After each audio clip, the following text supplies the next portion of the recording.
ಹೌದು. ಯಾರು? ಅದೇ ವಿಠ್ಠಲ ದಾಸರೇನು ಅವನ ಅನುಜಯಾದಂತಹ ಶೂರ್ಪನಖ. ಏಕವಚನ ಕರೆಯುವುದೇನು? ಗೌರವ ಕೊಟ್ಟು ಗೌರವವನ್ನು ಪಡೆಯುವಂತಹ ಕ್ರಮ ಗೊತ್ತಿರಬೇಕು. ಮೊದಲು ನಮಗೆ ಗೌರವ ಸಿಗಬೇಕು ಅಂತಿದ್ರೆ ನಾವು ಗೌರವ ಕೊಡುವುದನ್ನು ಕಲಿಯಬೇಕು, ಹೌದಲ್ವೇ? ಹಾಗಿದ್ರೆ ನಿಮಗೆ ಗೊತ್ತಿಲ್ಲ ಅಂತಂದ್ರೆ ನಾನೇ ಹೇಳಿಕೊಡ್ತೇನೆ.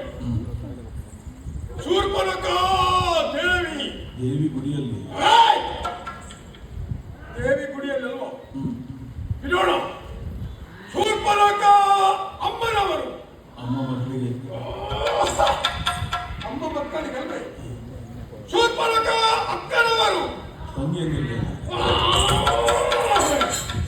ಶೂರ್ಪನಖ ದೇವಿ ಅಂತ ಹೇಳಿದ್ರೆ ದೇವಿ ಗುಡಿಯಲ್ಲಿ, ಅಮ್ಮ ಮಕ್ಕಳಿಗೆ, ಅಕ್ಕ ತಂಗಿಯಂದಿರಿಗೆ, ತಮ್ಮಂದಿರಿಗೆ. ಹಾಗಿದ್ರೆ ಇಷ್ಟೊಂದು ತಾತ್ಸಾರದಲ್ಲಿ ಮಾತಾಡುವ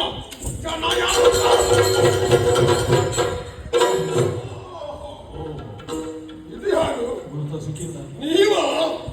ನಿಮ್ಮ ಪರಿಚಯ ನನಗೇನಿಲ್ಲದೆ ಒಂದೊಂದರಂತಹ ರಾವಣೇಶ್ವರ ಸುವರ್ಣ ಲಂಕೆಯ ಅವತಾರವಂತಹ ಸಂದರ್ಭ, ಅವನು ಮಾಡುವಂತಹ ಸಂಗೀತ ಕಚೇರಿ, ಅದರಲ್ಲಿ ಸಂಗೀತ ವಿದ್ವಾಂಸರು ನೀವಿದ್ದೀರಿ.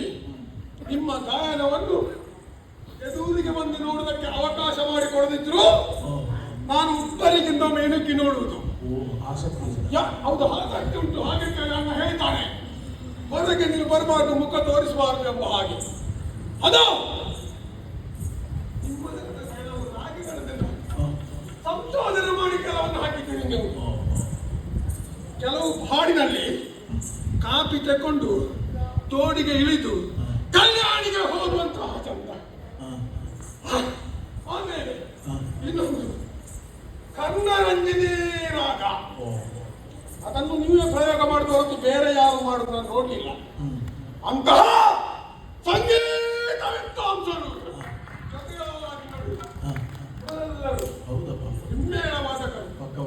ಹೌದು. ಅದ ಹಾಗಿದ್ರೆ ನಾನು ಯಾರು? ವಿಶ್ವವಸು ಹಾಗೂ ಕೈಕಸ ದೇವಿಗೆ 4 ಮಕ್ಕಳು. ಅವರಲ್ಲಿ ಅವರ ಸಪುತ್ರನಾಗಿ ಹುಟ್ಟಿದವಂತ ರಾವಣೇಶ್ವರ, ಆಮೇಲೆ ಹುಟ್ಟಿದವ ಕುಂಭಶ್ರವಣ, ಮಗನೊಬ್ಬ ವಿಭೀಷಣ. ಮೂವರಿಗೂ ಅನುಕೂಲವಾದಂತಹ ತಂಗಿಯಾಗಿ ಜನಿಸಿದವರು ನಾನೇ ಶೂರ್ಪನಖ. ನನಗೆ ಹೆಸರು ಬರುವುದಕ್ಕೂ ಕಾರಣ ಉಂಟು. ನೋಡಿ, ನನ್ನ ನಖಗಳನ್ನೊಮ್ಮೆ ಸರಿಯಾಗಿ ನೋಡಿ. ಇದು ಹುಟ್ಟುವಾಗಲೇ ಚೂಪು ಚೂಪಾಗಿ. ಕೆಲವರು ಇದನ್ನೇ ಅನುಕರಣೆ ಮಾಡುವವರು ಇದ್ದಾರೆ. 10 ಬೆರಳಲ್ಲಿ ಚೂಪಾದ ನಖಗಳಿದ್ದ ಕಾರಣ ಶೂರ್ಪನಖಿ ಎಂಬ ಹಾಗೆ ನನಗೆ ಅಭಿಮಾನವನ್ನು ನಿಲ್ಲಿಸಿತು.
ಹೆಣ್ಣಾದಳವಳು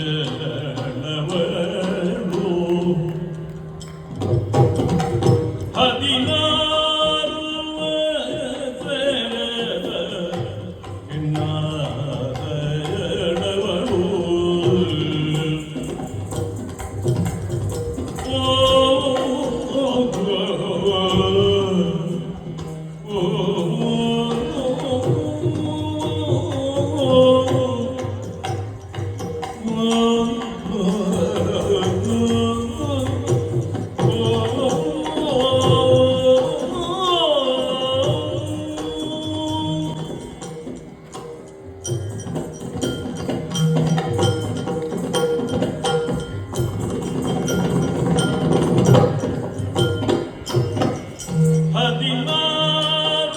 ವರ್ಷದ ಹೆಣ್ಣಾದಳವಳು.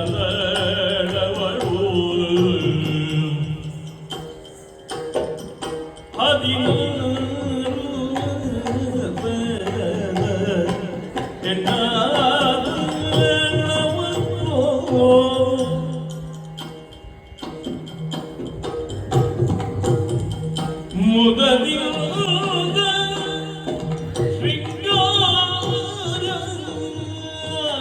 ಶೃಂಗಾರವಾಗಿ ಬಂದವಳು. ಮುದದಿಂದ ಶೃಂಗಾರವಾಗಿ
ಬಂದವಳು.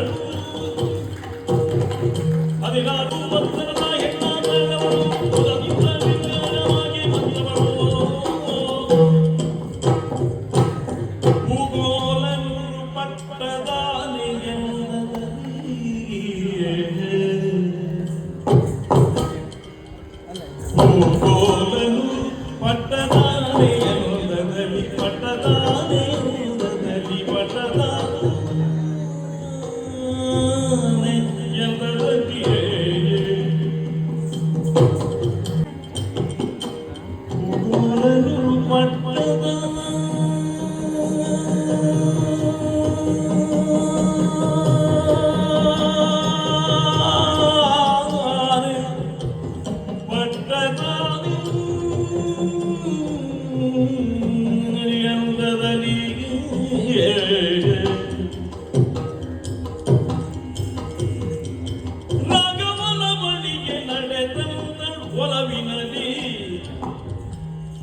16 ಹೆಣ್ಣಾದಳವಳು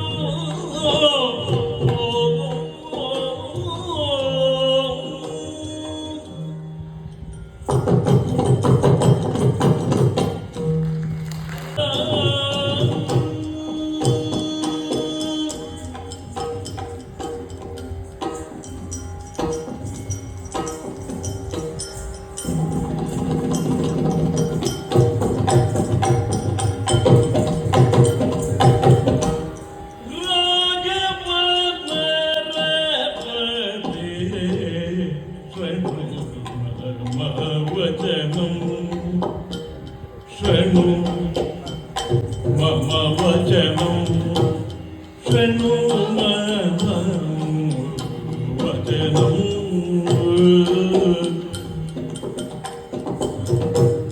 निगुण निधिगिंदु निन्न ಸೇರಿದೆ ಬಂದು ನಿಗುಣ ನಿಧಿಗಿಂದು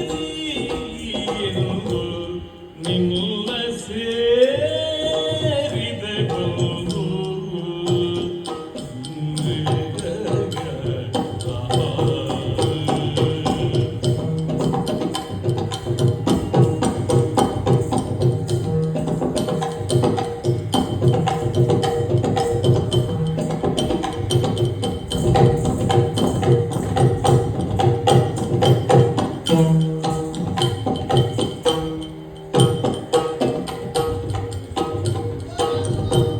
ನಿಗುಣ ನಿಧಿಯೆಂದು ನಿನ್ನ ಸೇರಿದೆ ಬಂದು ನಿಗುಣ ನಿಧಿಯೆಂದು ನಿನ್ನ ಸೇರಿದೆ ಬಂದು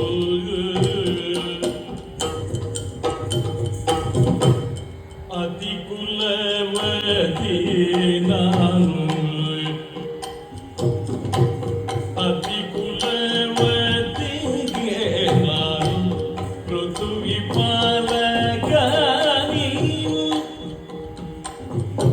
ಆದಿ ಕುಲವತಿ ನಾನು ಪೃಥ್ವಿ ಪಾಲಕ ನೀನು ಅದಿ ಕುಲವತಿ ನಾನು ಪೃಥ್ವಿ ಪಾಲಕ ನೀನು ಅದಿ ಕುಲವತಿ ನಾನು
ಸೇರಿ ಎಣೆತಾನು ಹನುಮತ ನೀನು ಅಧಿಕುಲವಾಗಿ ನಾನು ಮೃದು ವಿಪಾಲಕ ನೀನು ಪ್ರತಿನಿಧಿಗೆ ಹನುಮತ ನೀನು ರಾಘವ ನರಪತೆ ಶೃಣು ಶೃಣು ಶೃಣು ಮಮ ವಚನಂ ರಾಘವ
ನೀನು ತರಣಿ ಪ್ರಕಾಶ ಸರಸಿಜಾಂಬಗಿ ನಾನು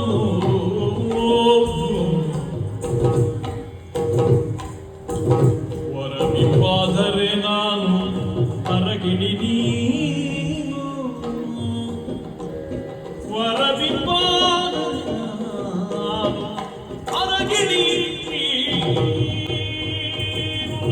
ವರವಿವಾದರೆ ನಾನು ಹರಗಿಣಿ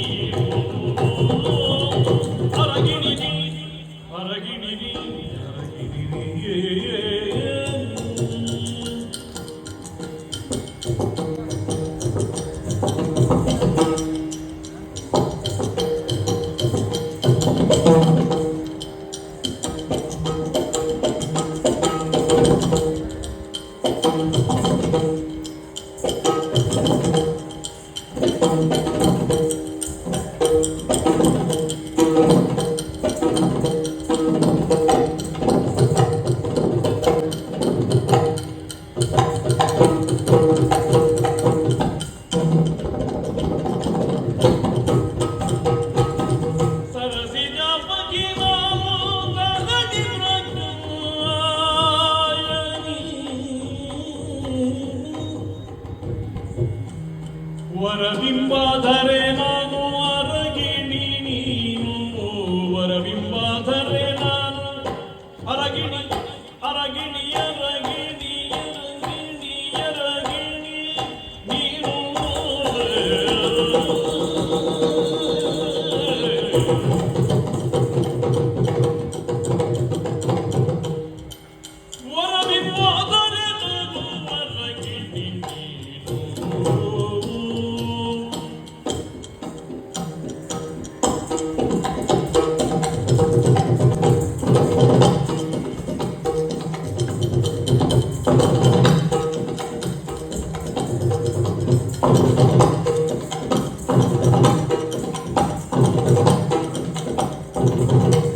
ಹಾಗೆ ಇವಳ ಮುಖದಲ್ಲಿ. ಹೌದಾ? ಹಾಗೆ ಸ್ವಲ್ಪ ಆಚೆಗೆ ದೃಷ್ಟಿ ಹಾಯಿಸಿದೆ ಬಿಟ್ರೆ ನಿನ್ನ ಮಾತಲ್ಲಿ ತಾತ್ಸಾರ ಉಂಟು, ನಿನ್ನ ಮಾತು ರುಚಿಪೂರ್ಣವಾದದ್ದಲ್ಲ ಅಂತಲ್ಲ. ಈಗ ನೀನು ನೋಡಬೇಕಾದದ್ದು ಎಲ್ಲಿ? ಎಲ್ಲಿ? ನನ್ನ ಕಣ್ಣುಗಳನ್ನು ನೋಡು.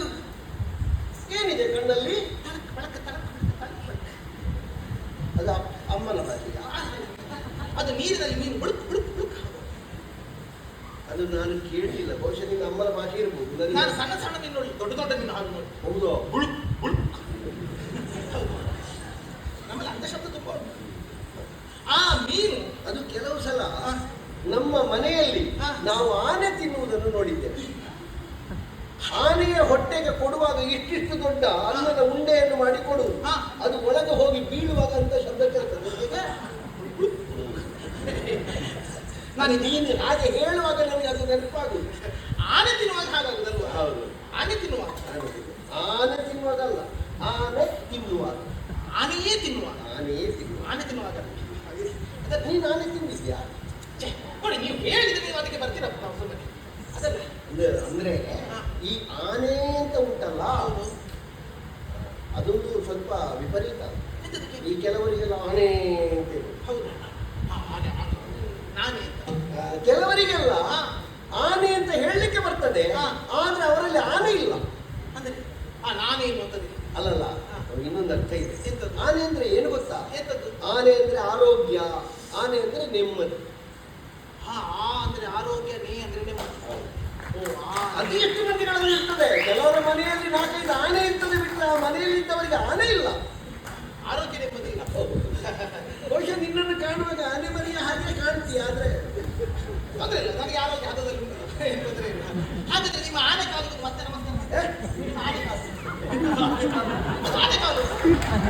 ಆರೋಗ್ಯವು ನೆಮ್ಮದಿಯಿಂದ ಕೂಡಿರುವಂತಹ ಕಾಲ.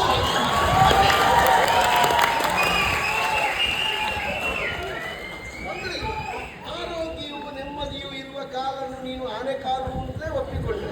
ನಿನಗೆ ಆರೋಗ್ಯ ಉಂಟು ಅಂತ ನಿನಗೆ ಗೊತ್ತಿದ್ರೆ ನಮ್ಮದಿಬ್ಬರದ್ದು ಒಂದೇ ಆಯ್ತಲ್ಲ. ಹೌದೌದು, ನಾನು ಮದಗಜದ ಮನೆ, ಇದು ಪ್ರತಿ ಮದಗಜ ಮನೆ. ಆನೆಗೆ ಮದಗಜವೇ ಆಗಬೇಡ. ಹೌದು, ಪ್ರತಿ ಮದಗಜ ಅಂದ್ರೆ ಹೆಣ್ಣಾನೆ ಅಲ್ವಾ? ಹೌದು. ಈ ಈ ಆನೆಗೆ ಮದ ಬಂದ್ರೆ ಅದನ್ನೇನು ಮಾಡ್ತಾರೆ? ಎಂತದ್ದು ಅದು ಅಂಕುಶ ಎಂತದ್ದು ಹಾಕ್ತಾರ, ಇದು ಬೇರೆ ವಿಷಯ. ಆನೆಗೆ ಒಂದು ತೆರನಾದಂತಹ ಮದಜಲ ಇಳಿಯುವುದು ಅಂತ ಉಂಟು. ಅಂದ್ರೆ ಅದರ ದೇಹದಲ್ಲಿ ಕಾಮ ಉಲ್ಬಣವಾಗುವಾಗ ಅದನ್ನು ಕೊಂಡೋಗಿ ಮತ್ತೆ ಏನ್ ಮಾಡುದು? ಎಂತ ಮಾಡ್ತಾರೆ? ನೀರಿಗೆ ಹಾಕೋದು. ಅಯ್ಯೋ, ಇನ್ನು ನೀರಿಗೆ ಹಾಕ್ಬೇಕಂತೆ. ಎಂತದಕ್ಕೆ ಸುಮ್ಮನೆ ನೀರಿಗೆ ಹಾಕೋದು? ನೀರು ಬೇಕು, ನೀರು ಬೇಕು. ಆನೆಯ ಮದ ಇಳಿಯುವುದು ನೀರು. ಬೇಡ ಬೇಡ ಬೇಡ, ನೀರು ಬೇಕು, ಹೊಳೆಯ ನೀರು ಬೇಕು. ಯಾಕೆ ಗೊತ್ತಾ? ಇದು ನೀನು ಹೇಳಿದಾಗ ನನಗೆ ನೆನಪಾದದ್ದು. ಚಳಿಗಾಲದಲ್ಲಿ ಬೆಚ್ಚನೆಯ ಅನುಭವ, ಬೇಸಿಗೆಯಲ್ಲಿ ತಂಪಿನ ಅನುಭವ ಕೊಡುವಂಥದ್ದು ಮೂರು. ಒಂದು ಹೊಳೆಯ ನೀರು. ಮಳೆಗಾಲದಲ್ಲಿ ಹೋಗಿ ಮುಳುಗು ಹಾಕಿದ್ರೆ ಬಿಸಿ ಬಿಸಿ ಇರ್ತದೆ. ಸೆಕೆಗಾಲದಲ್ಲಿ ಹೋಗಿ ಮುಳುಗು ಹಾಕಿದ್ರೆ ಅದು ತಂಪು ತಂಪು ಕೊಡುತ್ತದೆ. ಅದೇ ರೀತಿ ಹುಲ್ಲಿನ ಮನೆಯ ಮಾಡಿನ ವಾಸ. ಹುಲ್ಲಿನ ಮನೆಯ ಮಾಡಿನ ಅಡಿಯಲ್ಲಿ ಬೇಸಿಗೆಯಲ್ಲಿ ತಂಪಾಗುತ್ತದೆ, ಮಳೆಗಾಲದಲ್ಲಿ ತಂಪಾಗುತ್ತದೆ. ಇನ್ನೊಂದು ರಾಮಚಂದ್ರ, ಹೆಣ್ಣಿಗೆ ಗಂಡು, ಗಂಡಿಗೆ ಹೆಣ್ಣು ಅಪ್ಪಿಕೊಂಡರೆ ಬೇಸಿಗೆಯಲ್ಲಿ ತಂಪು, ಚಳಿಗಾಲ. ಅದು ನೀನು ಹೇಳಿ ಆಗ್ಬೇಕು. ನನಗೆ ಮದುವೆ ಆಗಿದೆ, ಹೆಂಡತಿ ನನಗೆ ಉಂಟಲ್ಲ. ಹಾಗಾದ್ರೆ ನೀವು ನೀರಿಗೆ ಹಾಕಬೇಕು ಹೇಳಿದ್ಯಲ್ಲ, ನೀರಿಗೆ ಹಾಕಿ ತಂಪಾಗುದು ಬೇಡ. ಆ 3ರಲ್ಲಿ 3 ಇದ್ದವ ನಾನು. ಅರ್ಥ ಆಯ್ತಾ? ಕೊನೆಯಲ್ಲಿ ಗೋದಾವರಿ ಹರಿತಾ ಇದ್ದಾರೆ, ಮುದುತ್ತಾ ಇದ್ದೇನೆ. ಆದ ರಾಮಚಂದ್ರ, ಅಂದ್ರೆ ನನ್ನ ಕಣ್ಣು ಕಮಲ ದಳಾಯತನೇ ಇತ್ತು, ಕಮಲ ದಳಾಯತನೇ ಇತ್ತು.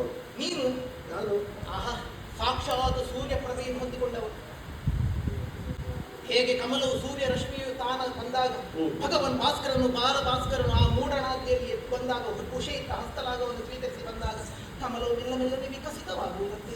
ಅಪ್ಪ ಎಷ್ಟು ಬರೆದು ಕೊಟ್ಟಿದ್ದಾರೆ. ಸಾಹಿತ್ಯ ಎಲ್ಲ ಮಾತಾಡುವಾಗ ಬ್ರಾಹ್ಮಣರ ಸಾಹಿತ್ಯವೇ ಅದು. ಹೌದಾ? ಇನ್ನು ಮುಂದೆ ಮಾತಾಡುವುದಲ್ಲ, ಸ್ವಲ್ಪ ಸಾಹಿತ್ಯಕ್ಕೆ ಮಾತಾಡುವ. ಉದಯಾತ್ರಿಯನ್ನು ಭಾಸ್ಕರನ ವಿಕರಣಗಳನ್ನು ಹೊಂದಿ ಹೇಳ್ತಿದ್ರು. ಕಮಲ ಒಂದು ವಿಕಸಿತವಾದ ಹಾಗೆ ಅದು ಹೇಳ್ತಿದ್ರು. ಏನು ಸಾಹಿತ್ಯ, ಏನು ಸಾಹಿತ್ಯ, ಏನು ಸಾಹಿತ್ಯ ಅಂತ ಹೇಳ್ತಿದ್ರು. ನಿನಗಲ್ವಾ? ಏನ್ ಸಾಹಿತ್ಯ, ಏನ್ ಸಾಹಿತ್ಯ ಅದು ಕೆಲವರೆಲ್ಲ ಹೇಳ್ತಾರೆ. ಏನು ಸಾಯ್ತಾಳೆ ಅವಳು ಹಾಗೆಳಿದ್ದ. ನಾನು ನನಗೆ ಒಳ್ಳೆ ಮಾತಾಡ್ತೇನೆ, ಏನು ಸಾಹಿತ್ಯ ಅಂತ ಮಾಡ್ಕೊಂಡ. ಸಾಹಿತ್ಯ ಅಲ್ಲ, ಅದನ್ನು ಸ್ವಲ್ಪ ಲಘುವಾಗಿ ಹೇಳಿ. ಏನು ಸಾಹಿತ್ಯ ಹಾಗೆ ಹೇಳಿದ್ದ ಅವ್ರು ಸತ್ತೋದು ಮಾತು ಹೇಳಿದ್ರು. ಅದಲ್ಲ, ಈಗ ನನ್ನ ಕಣ್ಣುಗಳು ನಿನ್ನನ್ನು ಕಂಡಾಗ ಹಾಗೆ ಅರಳಿತೋ ಇಲ್ವ? ಅದೇ ನನ್ನ ಮನದ ಬಯಕೆಗಳು ಅರಳಿತು ರಾಮಚಂದ್ರ. ಸೂರ್ಯ ಕಿರಣದಿಂದ ಅರಳುತ್ತದೆ ತಾವರೆ, ಅದಕ್ಕೆ ಸ್ವಭಾವ. ಹೌದು. ಸೂರ್ಯ ಆಕಾಶ ಸೂರ್ಯನಂತಹ ಸಂಬಂಧ. ಸಂಬಂಧ ಈ ಸೂರ್ಯನ ಪ್ರಭೆಯಿಂದ ಈ ತಾವರೆಯ ದಳ ಅರಳಿತು. ಆಯ್ತು, ಆಯ್ತು. ಇಷ್ಟು ಹತ್ತಿರ ಇದ್ರೆ ಅರಳಿತ. ಏನು ಅರಳಿತು? ಸಾಮಾನ್ಯ ಎಷ್ಟು ದೂರ ಇದ್ರೆ ಅರಳುತ್ತದೆ? ಎಷ್ಟೋ ದೂರ ಇರಬೇಕು ಸೂರ್ಯ, ಎಷ್ಟೋ ದೂರ ಇರಬೇಕು ಸೂರ್ಯ. ಹೌದಾ? ಈಗ ಕಮಲ ಹತ್ತಿರ ಬಂದಿದೆ. ಹತ್ತಿರ ಬಂದು ಸುಟ್ಟೋದಿದ್ದದು. ಕಮಲ ಜಲದೊಳಗಿರೆ ಭಾಸ್ಕರನಿಗೆ ಕಡುನೆಂಟತನ. ಕಡುನೆಂಟತನ. ಕಮಲ ಜಲವನ್ನು ಬಿಟ್ಟರೆ ಅದೇ ಭಾಸ್ಕರನ ಗುರಿಗೆ ಕತ್ತಿ ಕಮರಿ ಹೋಗ್ತದದು. ನೀನು ಮುಂದೆ ಬಂದು ನನ್ನ ತಾವರೆ ಕಣ್ಣನ್ನು ಅರಳಿಸು, ನಾನು ನೀನು ಸೂರ್ಯ ಅಂತ ಹೇಳಿದ್ರೆ ಹೇಗದು ಹೊಂದಾಣಿಕೆ ಆಗ್ತದೆ? ನೀನು ಕೆಲವೆಲ್ಲ ತಂದಿದ್ದಿ, ಸುಮ್ಮನೆ ಯಾವುದಕ್ಕೂ ಹೊಂದಾಣಿಕೆ ಆಗುದಿಲ್ಲ. ಅದು ಬೇಡುವ, ಅದು ಹೊಂದಾಣಿಕೆ ಅದು ಬೇರೆ ಹೊಂದಾಣಿಕೆ ಕೊಟ್ಟು. ನೀನು ಹಾಗಿದ್ರೆ ಸುಮಾರು ತಂದಿದ್ದಿ, ಅದು ನಿನ್ನ ಹತ್ರ ಮಾತಾಡಲಿಕ್ಕೆ ಬಂದದಲ್ಲ. ಹಾಗೆ ಆದ್ರೆ ಒಂದೊಂದು ತಂದಿದ್ದಿ ನೀನು ನಮ್ಮನ್ನೇ ಮೇಲೆ ಕೆಳಗೆ ಮಾಡಿದೀಯಲ್ಲ. ಇದು ನನ್ನ ತುಟಿ ನೋಡಿ, ಕೊಯ್ದಿಟ್ಟ ತೊಂಡೆಗೆ ಹಣ್ಣಿನಂತೆ ಕಾಣುತ್ತಿಲ್ಲ. ನಾನು ಪಕ್ಕ ನೋಡುವಾಗ ನೀನೆಲ್ಲಿಯ ಬಿದ್ದದ್ದಿಲ್ಲ, ಉಂಟಲ್ಲ ಒಂದು ಸೀಳು ತುಟಿಯ ಹಾಗೆ ರಾಗರಂಜಿತವಾದಂತಹ ಈ ಮಧುಮಧುರವಾದಂತಹ ನೀರತ್ವವನ್ನು ಹೊರಸೂಸುತ್ತಿರುವಂತಹ ನೀ ಅದರ ಅವಳಿಗೆ ಹೇಳಬೇಕಂತ ಅನ್ನಿಸ್ತದೆ. ಆ ಹೆಣ್ಣು ಮಕ್ಕಳು ಹೇಳಲಿಕ್ಕಾಗದೆ ನಾಚಿಕೆ ಸತ್ತದೆಲ್ಲ. ಅದಲ್ಲ, ಈ ತೊಂಡೆ ಹಣ್ಣಿನಂತ ತುಟಿ. ನಾಚಿಕೆ ಹೆಣ್ಣಿಗೆ ಬೇಕು. ನಾಚಿಕೆ ಇಲ್ಲದೆ ಇದ್ರೆ ಉಪ್ಪಿಲ್ಲದ ಸಾರಿನ ಹಾಗೆ ಪ್ರಯೋಜನ ಇಲ್ಲ. ಸ್ವಲ್ಪ ನಾಚಿಕೆ ಬೇಕು. ಅಲ್ಲ, ಚಪ್ಪೆ ತಿಂದ್ರೆ ಒಳ್ಳೇದಲ್ಲ, ಹೆಚ್ಚು ರಕ್ತದೊತ್ತಡ ಆಗುವುದು ಹೇಳ್ತಾರೆ. ಅದು ಸೌಖ್ಯ ಇಲ್ಲದೆ ಇಲ್ಲ. ನಿನಗೆ ಸೌಖ್ಯ ಉಂಟಲ್ಲ, ಎಂತ ಹೇಳಿದ್ರು ತಂದು ಹಾಕ್ತಿದ್ದಾರೆ. ಅದಲ್ಲ ಈಗ ಅರಗಿಣಿಯೊಂದು ಹೇಗೆ ತೊಂಡೆ ಹಣ್ಣಿನ ಬಳಿಗೆ ಹೋಗಿ ತೊಂಡೆ ಚಪ್ಪರದ ಬಳಿ ಆ ತೊಂಡೆ ಹಣ್ಣನ್ನು ಕುಕ್ಕಿ ತಿನ್ನುತ್ತದೆಯೋ ಅದೇ ರೀತಿ ನನಗೆ ಅದರ ಹೇಳಿ ತೊಂಡೆ ಹಣ್ಣಿನ. ಈಗ ನೀನು ತೊಂಡೆ ಹಣ್ಣಿನ ಪದಾರ್ಥ ತಿಂದಿದ್ಯಾ? ತಿಂದಿದ್ದೇನಪ್ಪ. ತೊಂಡೆ ಕಾಯ್ದಲ್ವ? ಹೌದು. ತೊಂಡೆ ಹಣ್ಣಿನ ಪದಾರ್ಥ ಮಾಡ್ತಾರೆ, ಅದು ಹುಳಿ.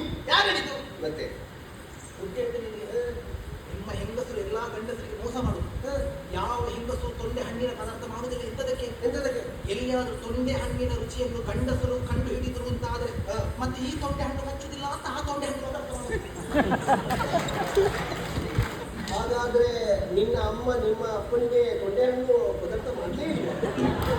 ಯಾವುದು ತಿನ್ನುವುದೇ ಇಲ್ಲ, ಯಾವುದು ತಿನ್ನುವುದಿಲ್ಲ. ಅಲ್ಲ ಹಾಗಲ್ಲ, ನಮ್ಮಲ್ಲಿ ಕೆಲವರೆಲ್ಲ ತೊಂಡೆ ಹಣ್ಣಿನಂತೆ ತುಟಿ, ಎರಡು ತೊಂಡೆ ಹಣ್ಣು ಇಟ್ಟಾಗೆ. ನನ್ನದು ಹಾಗಲ್ಲ, ಸೀಡು ಮಾಡಿಟ್ಟ. ನೀನು ಹೇಳಿದ ಉಪಮೆ ಸಾಧಾರಣ ಒಂದು ಸರಿ ಉಂಟು, ಅದರಲ್ಲಿ ವಿರುದ್ಧ ಆಯ್ತಲ್ಲ. ಎಂತದಕ್ಕೆ? ಅರಗಿಣಿಯೇ ಹೋಗಿ ತೊಂಡೆಯ ಚಪ್ಪರದಲ್ಲಿ ಕೂತುಕೊಂಡು ಕುಕ್ಕಬೇಕು. ಹೌದು.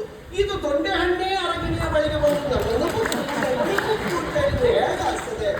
ಹಸಿವೆ ಇಲ್ಲದೆ ಇರುವಂತ ಅರಗಿಣಿ ತೊಂಡೆ ಹಣ್ಣನ್ನು ಕುಕ್ಕಿದ್ದೇನೆ. ಹಸಿದ ಗಿಣಿಯೊಂದು ತೊಂಡೆ ಹಣ್ಣಿನ ಚಪ್ಪರ ಇಲ್ಲ, ಅದು ಹಸಿವಾಗುತ್ತದೆ. ಹಸಿವಾಗುತ್ತದೆ. ಈಗ ನೋಡ್ಬೇಕಾದ್ರೆ ಈಗ ಜನಸಂದಣಿ ಸೇರಿರ್ತದೆ, ಹೌದಾ? ಜನಸಂದಣಿ ಅಂತ ಹೇಳಿದ್ರೆ ಅಯ್ಯೋ ಒಂದು ಸಾಸಿವೆ ಹಾಕ್ಲಿಕ್ಕೂ ಸ್ಥಳ ಇಲ್ಲ ಅಂತ ಹೇಳ್ತಾರೆ. ಅಷ್ಟು ಜನ ನಿಬಿಡ. ಆ ಹೊತ್ತಲ್ಲಿ ಒಂದು ಪಟ್ಟದಾನೆ ಬಂತು ದಾರಿಯಲ್ಲಿ ನಿಂತಾದ್ರೆ ಅಲ್ಲಿದ್ದು ದಾರಿ ಆಗುತ್ತದೆ ಇಲ್ವ? ಆನೆ ಹೋಗುವಷ್ಟು ಹೇಗಾಯ್ತು ಅಂತಾಗಿ ಸರಿ ಇದ್ದಾರೆ. ಹಾಗೆ ಎಷ್ಟು ಹಸಿ ಇಲ್ಲದಿದ್ರು ಅವನಿಗೆ ಇಷ್ಟವಾದಂತಹ ಏನಾದ್ರೂ ಒಂದು ಹತ್ತಿರ ಬಂದಿಟ್ರೆ ಅವನಿಗೆ ಹೊಟ್ಟೆಯಲ್ಲಿ ಸ್ವಲ್ಪ ಸ್ಥಳ ಆಗುತ್ತೆ. ಹಾಗೆ ಲಾಡು ತಿನ್ನೋರಿಗೆ ಲಾಡು ಬಂದಿಟ್ಟ ಬೇಡ ಮೃಷ್ಟಾನ್ನ ಭೋಜನದಲ್ಲಿ ಎಷ್ಟೇ ಸಲ ಅನ್ನ ಬರಲಿ, ಒಂದು ಸಿಹಿ ಖಾದ್ಯ ಬರುವಾಗ ಸ್ವಲ್ಪ ಎಲೆಯಲ್ಲಿ ಜಾಗ ಮಾಡ್ತಾನೆ. ಇದು ಹಾಗೆ ಈ ಗಿಳಿ ಒಮ್ಮೆ ಈ ತೊಂಡೆ ಹಣ್ಣನ್ನು ಕುಕ್ಕಿ ನೋಡು. ನಮ್ಮ ಎಲೆಯಲ್ಲಿ ಸಿಹಿ ಉಂಟಲ್ಲ ಈಗ. ಎಂತದು ಇದೊಂದು ಬೇರೆ ರೀತಿಯ ಸಿಹಿ ಅಲ್ಲ, ಅದು ನೋಡ್ಲಿಕ್ಕೆ ಆಗುದಿಲ್ಲ ಎಂತ ಸಿಹಿ ಅಂತ ಹೇಳಿಕೊಂಡು. ನಾವು ಸ್ವಲ್ಪ ಮನೆ ಬಿಟ್ಟು ಹೊರಗಿದ್ದೇವೆ. ಮನೆಯಿಂದ ಹೊರಡುವಾಗ ಹೇಳಿದ್ದಾರೆ ಆರೋಗ್ಯ ಕಾಪಾಡು ಮಗ. ಈಗ ಅದು ಆಗುದಿಲ್ಲ ಅಂತ ಮತ್ತೆ ನಾನು ಯಾರ ಹತ್ರ ಹೇಳಿಕೊಳ್ಳೋದಂತ ಬೇಡವಾ? ಅಲ್ಲ ಹೇಳು, ನಿನ್ನಲ್ಲಿ ಇಂಥದ್ದನ್ನೆಲ್ಲ ಹೇಳು. ಅಲ್ಲ ಇಷ್ಟೆಲ್ಲ ಹೇಳಿದೆ, ಇನ್ನೂ ಹೇಳಿದೆ ಇಂಥದ್ದು.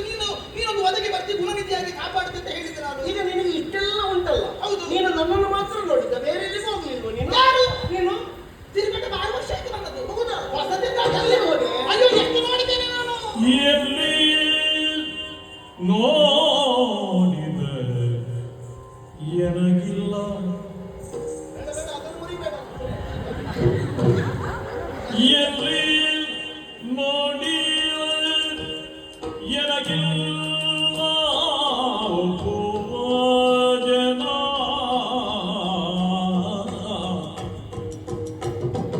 ಎನಗಿಲ್ಲ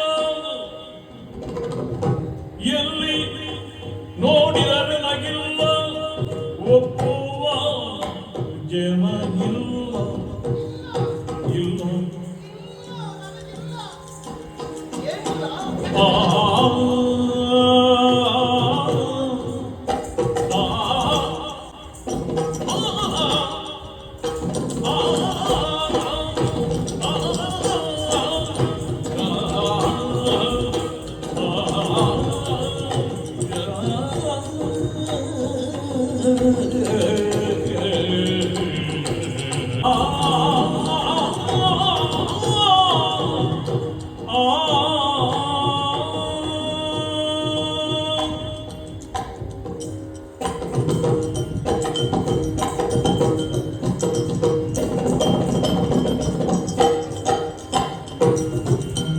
ಎಲ್ಲಿ ನೋಡಿದ ಎನಗಿಲ್ಲ ಒಪ್ಪುವ ಜನ ಇಲ್ಲ ಎನಗಿಲ್ಲ ಒಪ್ಪುವ ಜನ ಎಲ್ಲಿ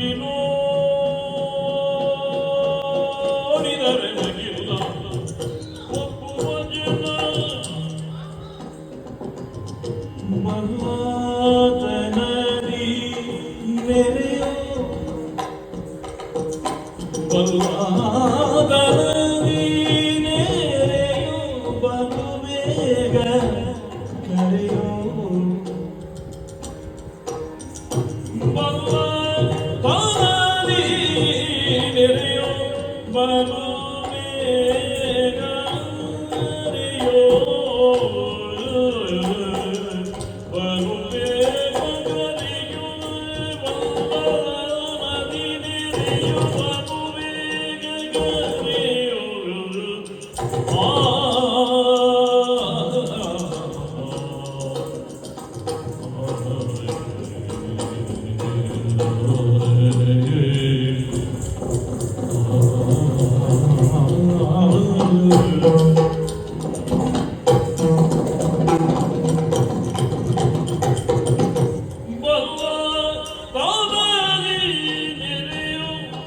ಬಲು ಬೇಗ ಕರೆಯು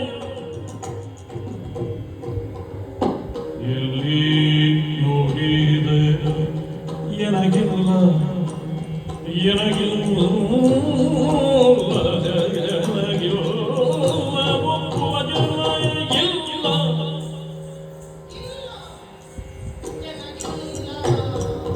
ಒಪ್ಪುವ ಜನ ಇಲ್ಲ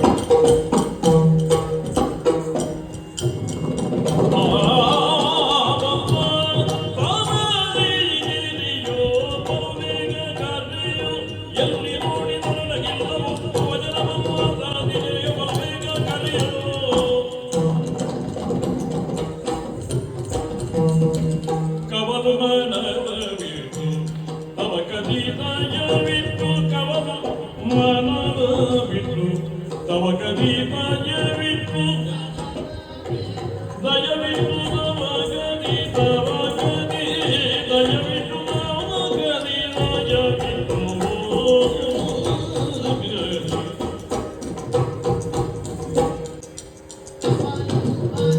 ಕವಲು ಮನವ ಬಿಟ್ಟು ತವ ಗದಿ ದಯವಿಟ್ಟು ತವ ಗದಿ ದಯವಿಟ್ಟು ಕವಲು ಮನವ ಬಿಟ್ಟು ತವ ಗದಿ ದಯವಿಟ್ಟು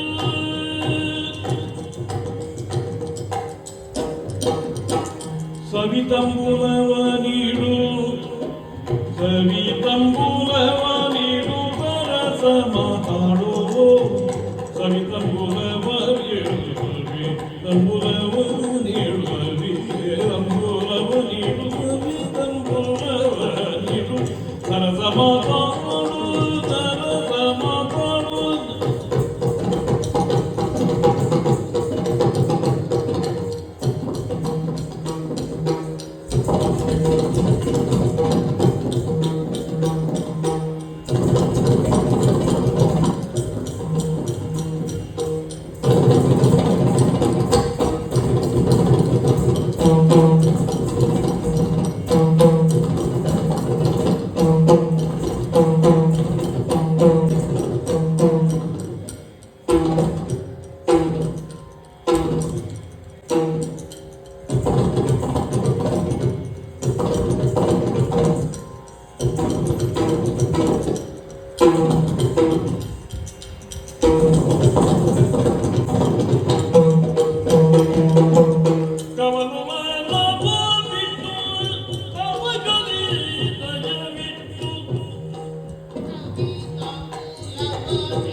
ಸವಿತಂಬುಲವ ನೀರು ಸರಸ ಮಾತಾಡು ಸವಿತಂಬುಲವ ನೀರು ತಂಬುಲವ ನೀರು ಹೇಳು ಸರಸ ಮಾತಾಡು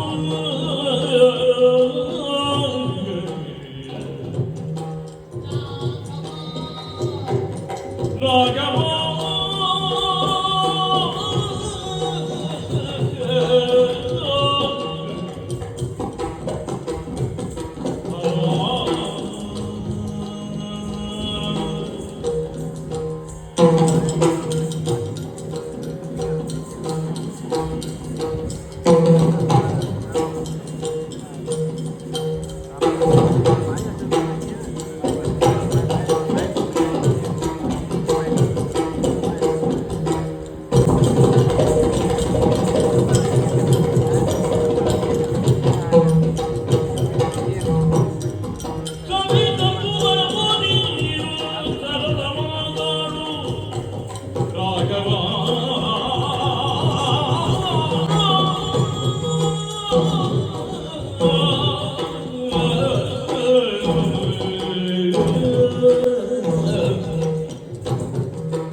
ರಾಮಚಂದ್ರ ಬೇಡಿದಂತ ಮಾತಿನಂತವನ್ನು ಬಣ್ಣಿದು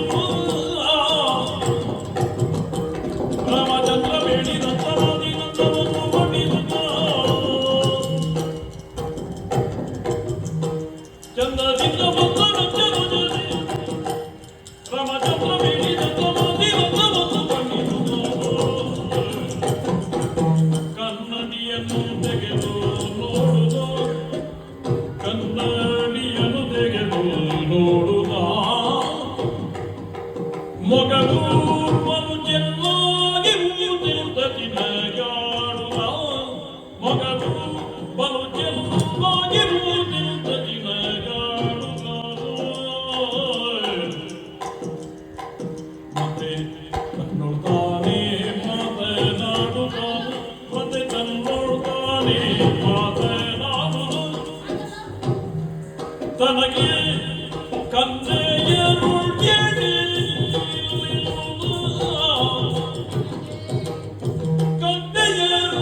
ಕನ್ನೆಯರುಳ್ಗೆಡೆಯಿಲ್ಲೆನ್ನುವ ಚಂದದಿಂದ ಬಂದಡಕ್ಕೆ ಅತ್ಯ ಯೋಜನೆ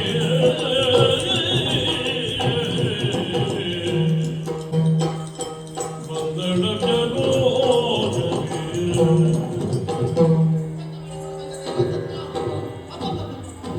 ನೋಡಿದ್ರಾ?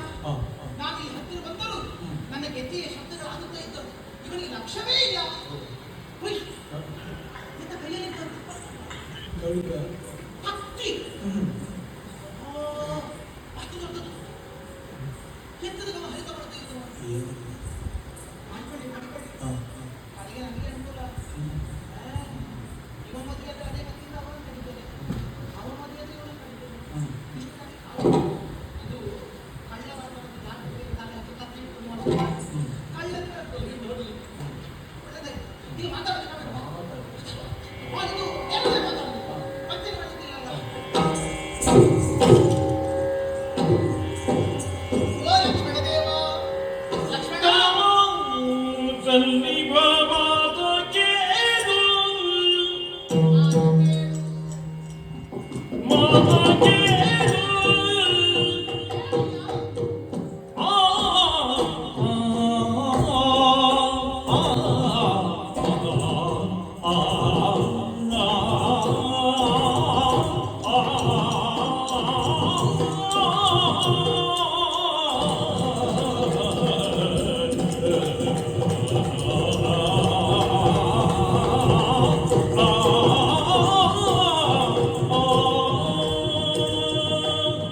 ನಿನ್ನೊಳ್ ಕಾಮಿತಿ ಬಂದೆ ಮೋಹದೋಳು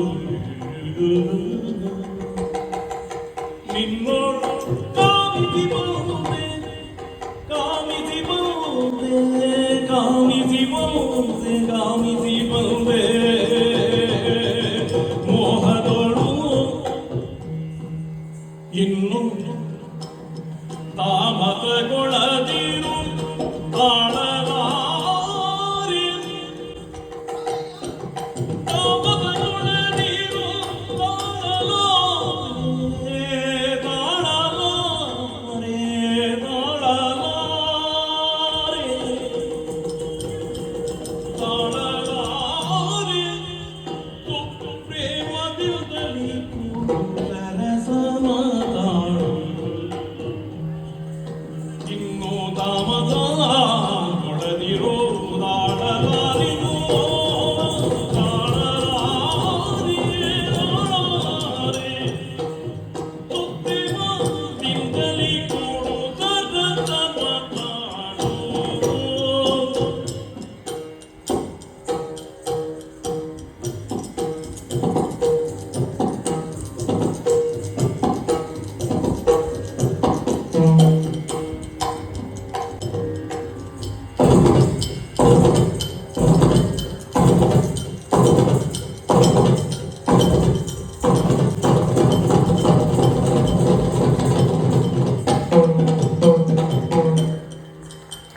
ಇನ್ನು ಕಾಮದ ಕೊಡದಿರು ಕಾಣಲಾಗೆನು ಸುಪ್ರೇಮದಿಂದ ನೀವು ತರದು ಸುಪ್ರೇಮದಿಂದಲೇ ಕೂಡು ಸರಸ ಮಾತಾಡು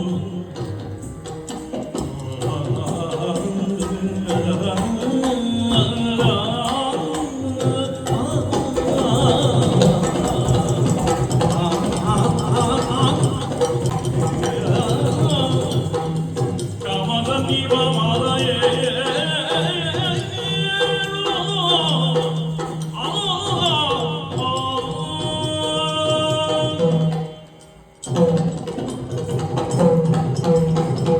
ಓ ಲಕ್ಷ್ಮಣ ದೇವ ಆ ಕಾಮ ಸನ್ನಿವೇಶ ಲಕ್ಷ್ಮಣ ನನ್ನ ಯಾರೇ ನೀನು? ನಾನು ನಾನು ಆ? ನಾನು ನಾನಂತೆ. ನಿನ್ನ ಮನೆಯಾಗಿ ಬಂದವನ ವಿಚಾರವನ್ನು ಕೇಳಿ ಬಂದವಳು ಯಾಕೆ ಬಂದೆ? ಅಯ್ಯೋ ಯಾಕೆ ಬರ್ತೇನೆ ಅಂತ ಏನು ಪ್ರಶ್ನೆ ನೀನಿಲ್ಲಿ ಏಕಾಂತವಾಗಿದ್ದೆ ಹೌದು. ಈ ಗುಡಿಸಲಲ್ಲಿ ಒಬ್ಬನೇ ಇದ್ದೀಯಾ ನಿನ್ನ ಬಳಿಗೆ ಯೌವನವತಿಯಾದಂತ ಹೇಳು ಆ. ರೂಪವತಿಯಾದವಳು ಯಾಕಾಗಿ ಬರ್ತಾಳೆ ಯಾಕೆ? ಅಯ್ಯೋ ಏನು? ಗೊತ್ತಿದ್ದವಳು ಗೊತ್ತಿಲ್ಲದಂತೆ ಮಾತಾಡುತ್ತಿರುವೆಯಾ ಆಹಾ ನೀ ಮನವಿಟ್ಟು ಕೃಪಾಳು ಆ?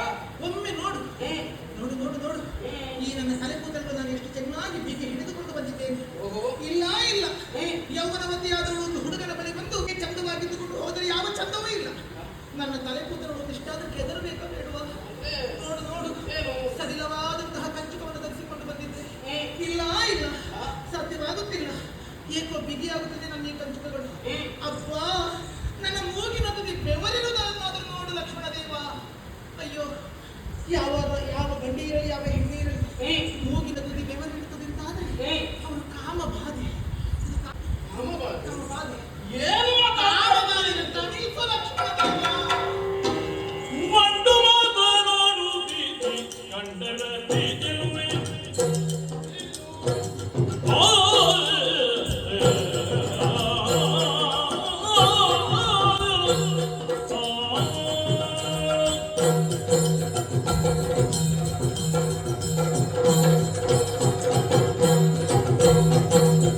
ಮಂಡು ಮಾತನಾಡುತ್ತೀರಿ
ನಿತ್ಯ ಬ್ರಹ್ಮಚರ್ಯ ವ್ರತವನ್ನು ಆಚರಿಸ್ತಾ ಇದ್ದೇನೆ. ನಿತ್ಯ ಬ್ರಹ್ಮಚರ್ಯ ವ್ರತ. ಬ್ರಹ್ಮಚಾರಿ ಹೌದು. ಒಂದು ವೇಳೆ ನಿನಗೆ ಮದುವೆ ಆಗಬೇಕಾ? ಬ್ರಹ್ಮಚಾರಿ ನೀನು. ಹಾ, ಬ್ರಹ್ಮಚಾರಿ ನಾ ಕಾಣೆ. ಇದು ಎಂಟನೇ ಬ್ರಹ್ಮಚಾರಿ ಇದ್ದಾರೆ. ಹಾ, ಯಾಕೆ? ಇದು ನಾಲ್ಕನೇ ಬ್ರಹ್ಮಚಾರಿ. ಆಹಾ, ನಾ ಬ್ರಹ್ಮಚಾರಿ ಬ್ರಹ್ಮಚರ್ಯ ವ್ರತವನ್ನು ಆಚರಿಸ್ತಾ ಇದ್ದೇನೆ. ಇದು ಮುಗಿಯುವುದು ಯಾವಾಗ? ಆಹಾ, ಮುಗಿಯುವುದಕ್ಕೆ ಸಮಯ ಉಂಟು. ಏ ದೇವರೇ, ನಿಮಗೆಲ್ಲ ಒಂದೊಂದು ವ್ರತವೇ. ಹಾ, ಅದಲ್ಲ ಅದೊಂದು ಇದೊಂದು ಎಂತದಿಲ್ಲ. ಮತ್ತೆ ನೀನು ನನ್ನ ಅಣ್ಣ ಕಳುಹಿಸಿಕೊಟ್ಟದ್ದು ಎಂದು ಹಾಗೆ ಹೇಳಿ. ಈಗ ನೀನು ಯಾಕೆ ಹೀಗೆ ಮಾತಾಡ್ತಿರೋ ಗೊತ್ತಾಯ್ತು. ಯಾಕೆ? ಎಲ್ಲೆಲ್ಲೋ ಮನಸ್ಸಿಡುದು ಅಂದ್ರೆ ನಿನ್ನ ಕೈಯಿಂದ ಆಯುಧ ಇರುವುದರಿಂದ ನೀನು ಆಯುಧಗಳ ಮೇಲೆ ಗಮನ ಇಡು. ಆಹಾ. ನೀನು ಆಯುಧ ಅಲ್ಲ ಗಮನ ಇಡಬೇಕಾದದ್ದು. ಮತ್ತೆ ನೀ ಮನಸ್ಸಿಡಬೇಕಾದದ್ದು ನನ್ನಲ್ಲಿ. ಆಗುವುದೇ ಇಲ್ಲ. ನೆರೆ ಮನಸ್ಸನ್ನ ಮೇಲಿಟ್ಟು ಇಗೋ ಇಗೋ ನೀ ಹತ್ರ ಬನ್ನಿ. ಏನು ಹತ್ತಿರ ಬರುವುದಕ್ಕಾಗುದಿಲ್ಲ. ಇಲ್ಲ ನಿಮಗೆ ಚಂದದನ್ನು ಕಾಣಿಸಿಕೊಡ್ತೇನೆ. ಎಂತದ್ದು ಗೊತ್ತಾ?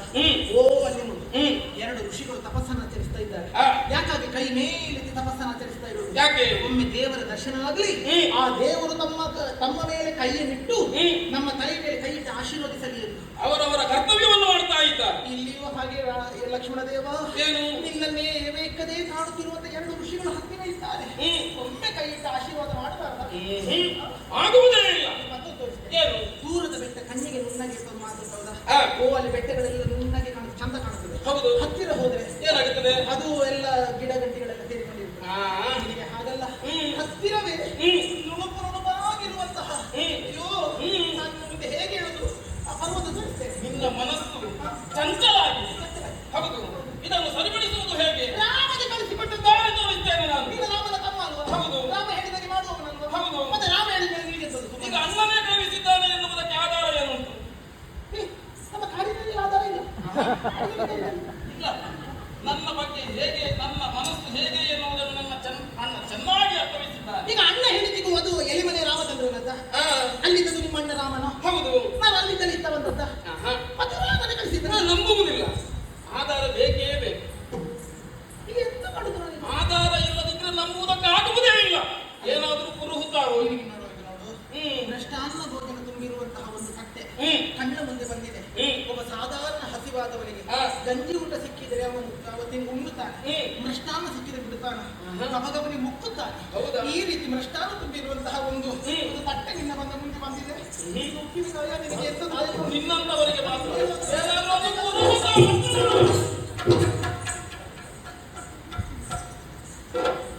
ನಿನಗೆ ಎಂತದ್ದು ಇಲ್ಲವ ಅಂತ ನನಗೆ ಬಂದ ದಾರಿಗೆ ಸುಖ ಇಲ್ಲ.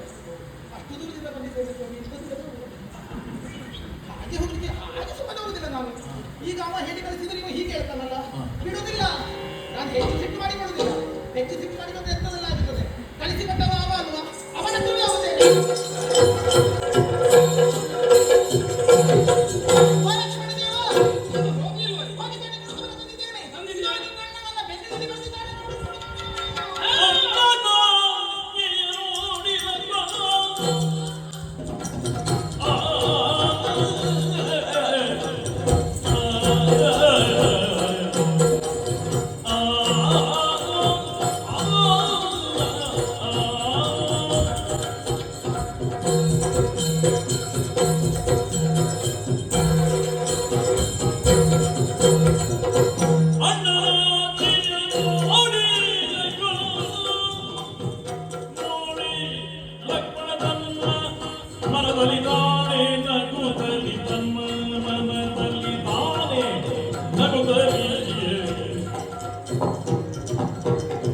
ಕನ್ನಡಾಯದ ಚದುರೆ ಬಾ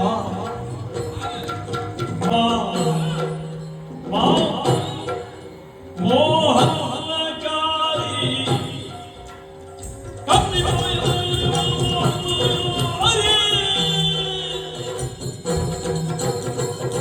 ತನ್ನ ಮನದಲ್ಲಿ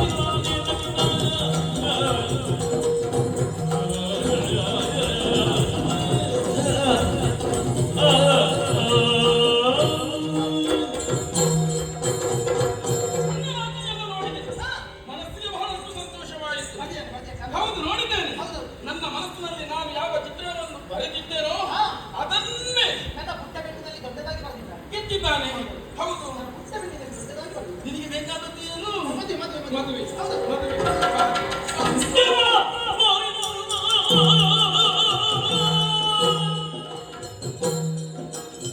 ಮದುವೆ.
ಹೆಣ್ಣಾದವಳಿಗೆ ಪ್ರಸವ ವೇದನೆಗಿಂತ ದೊಡ್ಡದಾದ ವೇದನೆ ಇಲ್ಲಂತೆ.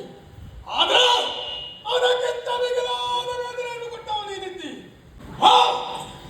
ರಾಮ ಸುರದ್ರೂಪಿನಂತ ಹೆಣ್ಣಿಗೆ ಶ್ರುತಿ, ಗತಿ, ಆಕೃತಿ, ಆಮೇಲೆ ವರ್ಣ, ಹಾಗೆ ಪಂಚಾಂಗಗಳು ಮುಖ್ಯ. ಮಾತ್ರವಲ್ಲ ಪಂಚಭೂತಗಳು, ಅನಿಲ, ಅನಲ, ನೆಲ, ಜಲ, ಆಕಾಶ, ಇದರಿಂದಾದಂತಹ ದೇಹ ಅದು. ಆಮೇಲೆ ನನ್ನದಾದಂತಹ ಈ ಪರಾಕ್ರಮವನ್ನು ತಿಳಿಯದೆ ನೀನು ಮಾಡಿದಂತಹ ಈ ಕೃತ್ಯಕ್ಕೆ ಇದು ಲೋಕ ಮೆಚ್ಚುವಂತಹ ಕೃತ್ಯ ಅಲ್ಲ. ಅದು ಪಂಚೇಂದ್ರಿಯಗಳಲ್ಲಿ ಒಂದಾದಂತಹ ಮೂಗು, ಕಣ್ಣು, ಕಿವಿ, ನಾಲಿಗೆ, ಚರ್ಮ, ಈ 5 ಇಂದ್ರಿಯಗಳಲ್ಲಿ ಮುಖ್ಯವಾಗಿದ್ರೆ ಮಾತ್ರ ಹೆಣ್ಣನ್ನು ಸ್ಫುರದ್ರೂಪಿಣಿ ಅಂತ ಹೇಳುವುದು. ಈಗ ನನ್ನ ಮೂಗು ಹೋಗಿದೆ, ಕಿವಿ ಹೋಗಿದೆ, ಕುಚದೇಹಗಳು ಹೋಗಿದೆ, ಇದಕ್ಕೆಲ್ಲ ಕಾರಣಕರ್ತ ನೀನಲ್ವ. ಆದ್ರೆ ನೀನು ಮಾತ್ರ ಅಲ್ಲ, ನಿನ್ನ ಸನ್ಯಾಸದಿಂದಳಲ್ಲ. ನಗು ನೋಡು, ನಗು ನೋಡು.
ಇದು ಪ್ರಾಣ ವೇದನೆ.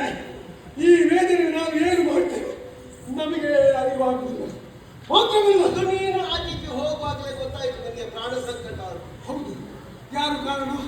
ಪಂಚವಟಿ ಪ್ರದೇಶ ನಮ್ಮ ಆಳಿಕೆ ಒಳಪಟ್ಟಂತಹ ಸ್ಥಳದಲ್ಲಿ ನೀರು ಪ್ರವೇಶ ಮಾಡಿ ನನ್ನ ಮಾನ ಖಂಡನ ಮಾಡಿ ರಕ್ಕಸಗುಲಕ್ಕಾದಂತಹ ಮಾನ ಖಂಡನೆ ನಿನ್ನ ಜೊತೆಯಾಗಿದ್ದವಳು ಈ ಹೆಣ್ಣು. ಒಬ್ಬಳು ಹೆಂಡತಿ ಹೆಣ್ಣಾಗಿ ಹೆಂಡತಿ ಆಗಲಿ, ಅದು ಹೆಣ್ಣಾದವಳಿಗೆ ಕಷ್ಟ ಬರುವಾಗ ಇನ್ನೊಬ್ಬಳು ಹೆಣ್ಣು ಹೊರತುಪಡಬೇಕಂತೆ. ಹೆಣ್ಣಿಗೆ ಇಲ್ಲ, ಖಂಡಿಸಬೇಕಂತೆ. ಅವಳು ನೋಡಿ ಹಲ್ಲಿನ ಜಾಹೀರಾತು ತೋರಿಸ್ತಾ ಇದ್ದಾನೆ. ಹಾಗಿದ್ರೆ ಇದು ನಿನ್ನ ಕೊನೆಯ ನಾಗು, ಇನ್ನು ನಿನಗೆ ನಾಗು ಇಲ್ಲ. ಇನ್ನು ನೀನು ಆಳುವುದೇ ಮಾತ್ರವಲ್ಲ, ನಿನ್ನ ಹೆಂಡತಿಯರಂತ ಇವಳನ್ನು ಕೊಂಡು ಹೋಗಿ ನನ್ನ ನಿನಗೆ ಮದುವೆ ಮಾಡಿಸಿ ಆಮೇಲೆ ಈ ಕಾರಣದಲ್ಲಿ ತಿರುಗಾಟ ಮಾಡೋ ಹಾಗೆ ಮಾಡದೆ ಹೋದ್ರೆ ಇದು ಕೈಕಸ ಆಗಬೇಕು. ಮಗನು ಶೂರ್ಪನಕ್ಕೆ ನಾನಲ್ಲ.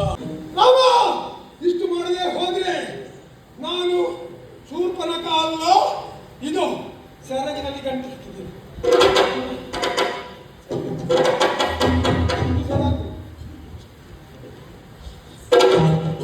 ಹಾಗೆ ಬರ್ಬೇಕು. ಈ ವಿಚಾರವನ್ನು ನನ್ನಲ್ಲಿ ಹೇಳಿ ನಿಮಗೆಲ್ಲರಿಗೂ ಸರಿಯಾದಂತಹ ಶಿಕ್ಷೆಯನ್ನು ಮಾಡದೆ ಹೋದ್ರೆ ನಾನು ಶೂರ್ಪನಕಲ್ಲ.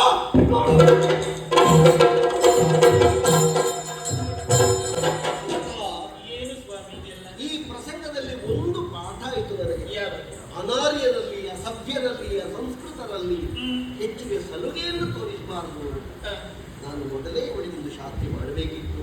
ಆದರೆ ಸ್ವಲ್ಪ ಇವಳನ್ನು ಕುಡಿಸಿದ್ದು ಮಾತ್ರ ನಾಳಿನ ಪ್ರಪಂಚದಲ್ಲಿ ಹೆಚ್ಚಾದರೂ ರಾಮ ಯಾಕೆ ಹೀಗೆ ಮಾಡಿದ ಅಂತ ಬರಲಿ ಸಾಕು. ನಮಗೆ ತೊಂದರೆ ಇಲ್ಲ. ನಮ್ಮ ಬದುಕಿನಲ್ಲಿ